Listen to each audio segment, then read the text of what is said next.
അപ്പം സാബു ജേക്കബിൻ്റെ വിഷനും 2020 കാഴ്ചപ്പാടും ഈ രീതിയിൽ വരുമ്പോൾ എന്നെ കണക്ക് ചിന്തിക്കുന്ന ഒരാൾക്ക് ഏറ്റവും മികച്ച രീതിയിൽ പ്രവർത്തിക്കാനും ചേരാനും ഇതല്ലാതെ മറ്റൊരു രാഷ്ട്രീയ ആശയം നിലവിൽ കേരളത്തിലില്ല. ഒരുപാട് സന്തോഷം എല്ലാവരും എത്തിച്ചേർന്നില്ല, എല്ലാവരും സ്നേഹമൊക്കെ അറിയിക്കുകയാണ്. വ്യക്തിപരമായിട്ട് ഞാൻ കുറച്ച് സ്വതന്ത്ര ചിന്താഗതി പിന്തുടരുന്ന ആളാണ്. ഇപ്പം എൻ്റെ ചില ചിന്തകളും ചില അഭിപ്രായങ്ങളുമൊക്കെ ചിലപ്പം അത് BJP അനുകൂലമായിരിക്കും, ചിലപ്പോൾ അത് UDF അനുകൂലമായിരിക്കും, ചില സമയങ്ങളിൽ അത് ഇടതുപക്ഷത്തിന് അനുകൂലമായിരിക്കും. അടിസ്ഥാനപരമായിട്ട് എൻ്റെ ചിന്തയിൽ കൂടുതലും ഒരു സ്വതന്ത്ര ചിന്താഗതിയാണ് ഉണ്ടായിരുന്നത്. ഞാൻ മുൻപ് തന്നെ എൻ്റെ സിനിമ എടുത്ത സമയത്ത് ഒരു താത്വിക അവലോകനം എന്ന് പറയുന്ന സിനിമ അത് കണ്ടിട്ടുള്ള എല്ലാവർക്കും അറിയാം. കേരളത്തിലെ ഒരു ബിസിനസ്സുകാരൻ, അയാളുടെ തകർച്ച, അയാൾ രാഷ്ട്രീയ പാർട്ടിക്കാരാൽ തകർന്ന ഒരു ബിസിനസ്സുകാരൻ തൻ്റെ പോരാട്ടം 3 രാഷ്ട്രീയ പാർട്ടികൾക്കെതിരെ നയിക്കുന്ന രീതിയിലൊരു സിനിമയായിരുന്നു എടുത്തിരുന്നത്.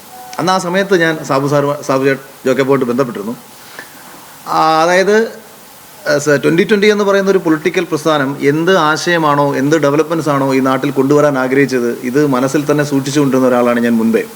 പക്ഷേ എറണാകുളം ജില്ലയ്ക്ക് അപ്പുറത്തേക്ക് 2020യുടെ ഒരു വലിയ വ്യാപനമൊന്നും ഉണ്ടായിരുന്നില്ല. ഉണ്ടായിരുന്നുണ്ടെങ്കിൽ ഒരു പക്ഷേ എത്രയോ നാളുകൾക്ക് മുമ്പ് തന്നെ ഇതുപോലൊരു പത്രസമ്മേളനം ഉണ്ടായെന്നാണ് ഞാൻ വിശ്വസിക്കുന്നത്. പിന്നീട് രാജ്യത്ത് പ്രതിപക്ഷ നിരക്ക് ശക്തി പകരത്തക്ക രീതിയിലുള്ള അഭിപ്രായങ്ങൾ ഞാൻ പലപ്പോഴായിട്ട് നടത്തി. എപ്പോഴും ഭരണം മാറണമെന്നുള്ള ഒരാഗ്രഹം പങ്കുവയ്ക്കുന്ന, പ്രതിപക്ഷ നിരക്ക് കരുത്ത് പകരണമെന്ന് ആഗ്രഹിക്കുന്ന ഒരാളായതുകൊണ്ട് തന്നെ പലപ്പോഴായിട്ട് എൻ്റെ പ്രതികരണങ്ങളിൽ പലതും UDFന് അനുകൂലമായിട്ടുണ്ടായിരുന്നു. UDFന് വേണ്ടിയിട്ട് പലപ്പോഴായിട്ടും സംസാരിക്കേണ്ട സാഹചര്യം വന്നതും അത്തരം ഒരു പ്രതിപക്ഷ നിരക്ക് കരുത്ത് പകരുക എന്ന ലക്ഷ്യത്തോടു കൂടിയായിരുന്നു. പക്ഷേ അതിനേക്കാളെല്ലാം ഉപരി ഇന്നൊരു പ്രതിപക്ഷ നിരക്ക് കരുത്ത് പകരുക എന്ന ലക്ഷ്യത്തെക്കാൾ ഉപരി നമ്മുടെ നാട്ടിൽ ഒരുപാട് ചേഞ്ചസ് കൊണ്ടുവരാൻ, അങ്ങനെ ഒരു ചേഞ്ചസ് കൊണ്ടുവരണമെങ്കിൽ ഇപ്പോൾ ഏറ്റവും അടുത്ത് റീസെൻ്റായിട്ട് നമ്മുടെ MP പ്രേമേന്ദ്രൻ പറഞ്ഞു, റെയിൽവേയിൽ നാളിതുവരെ കാണാത്ത ഒരു വികസനമാണ് നടന്നത്. രാജ്യത്തും നാളിതുവരെ കാണാത്ത വികസനങ്ങൾ നടന്നുകൊണ്ടിരിക്കുന്നു. ലോകത്തിൻ്റെ മുന്നിൽ ഇന്ത്യ 4ാമത്തെ സാമ്പത്തിക ശക്തിയായിട്ട് കുതിച്ചുകൊണ്ടിരിക്കുന്നു. അപ്പോൾ ഒരു ഭാഗത്ത് നമ്മുടെ രാജ്യത്ത് നടന്നുകൊണ്ടിരിക്കുന്ന വികസനങ്ങൾ കണ്ടില്ലെന്ന് നടിക്കാൻ പറ്റത്തില്ല.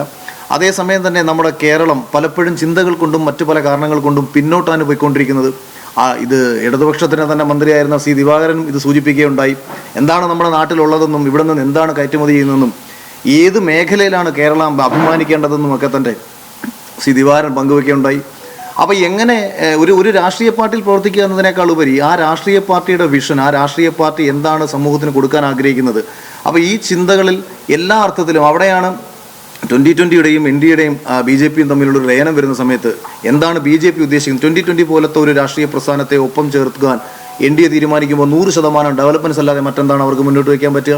അങ്ങനെ നാടിൻ്റെ ഡെവലപ്മെൻറ്റ്സിന് വേണ്ടിയിട്ട്, നമ്മുടെ വരുംകാല തലമുറയുടെ മാറ്റങ്ങൾക്ക് വേണ്ടിയിട്ട് ഇപ്പോൾ ഇന്ന് ഈ കാലഘട്ടം ഇങ്ങനെ മാറിക്കൊണ്ടിരിക്കുകയാണ്. നമ്മൾ ഇന്നും 80ലും 90ലും കാര്യങ്ങളെക്കുറിച്ച് സംസാരിച്ചിട്ട് കാര്യമില്ല. എന്താണ് 2030 സംഭവിക്കാൻ പോകുന്നത്, എന്താണ് 2035ലും 40ലും നമ്മുടെ തലമുറയ്ക്ക് ഉണ്ടാകേണ്ട അറിവുകൾ എന്തൊക്കെയാണ്, അവർക്ക് ഏത് മേഖലയിലാണ് സർവൈവ് ചെയ്യാൻ പറ്റുക. അപ്പോൾ ഇതൊക്കെ കൊടുക്കാൻ കഴിയണമെങ്കിൽ വിഷണറി ആയിട്ടുള്ള, ദീർഘവീക്ഷണമുള്ള, കുറച്ചുകൂടെ മലയാളത്തിൽ പറഞ്ഞാൽ ക്രാന്തദർശനികമായ ചിന്തകൾ പങ്കുവയ്ക്കാൻ ശേഷിയുള്ള നേതാക്കന്മാർ വരണം. ആ നേതാക്കന്മാർക്ക് പഴയകാല രാഷ്ട്രീയ ഈ പണിമുടക്ക്, മറ്റുള്ള പ്രശ്നങ്ങൾ ഇതെല്ലാം മാറ്റിവെച്ചുകൊണ്ട് ഒരു പുതിയ കാലഘട്ടത്തിൻ്റെ രാഷ്ട്രീയം പറയാൻ കഴിയണം.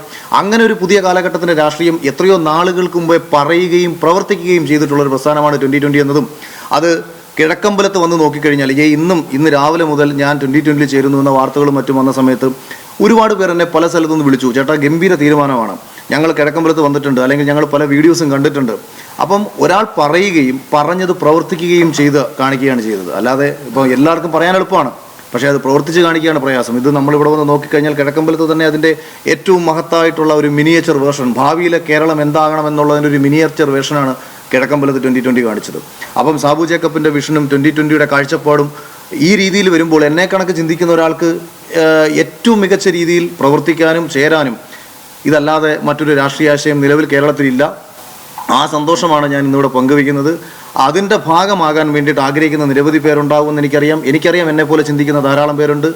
മാറ്റങ്ങൾ കൊണ്ടുവരാൻ ആഗ്രഹിക്കുന്ന തലമുറ നമ്മുടെ നാട്ടിലുണ്ട്.